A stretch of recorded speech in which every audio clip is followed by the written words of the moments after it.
Palembang Indah Mall kembali menyelenggarakan Wedding Expo. Pink Wedding Expo yang sudah dilangsungkan dari 2016 lalu, pameran ini menjadi destinasi utama bagi pasangan yang tengah mempersiapkan pernikahan.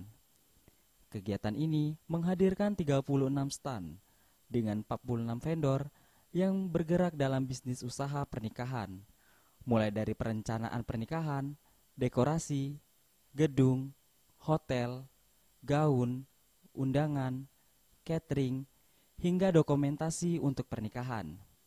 Dalam sambutannya, PJ Wali Kota Palembang yang diwakili staf ahli Sadruddin Hadjar menyampaikan sangat mengapresiasi kegiatan ini sebagai salah satu langkah partisipasi mendukung program pemerintahan dalam pertumbuhan ekonomi. Sebagai salah satu langkah partisipasi mendukung program pemerintah dalam pertumbuhan ekonomi di berbagai sektor di Indonesia dalam sektor industri, wedding, dan pernikahan.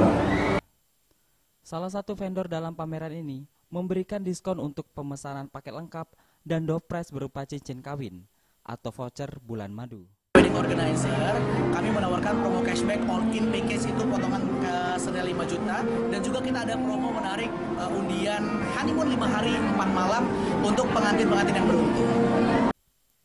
Wiji dan Imelda, Sriwijaya TV melaporkan.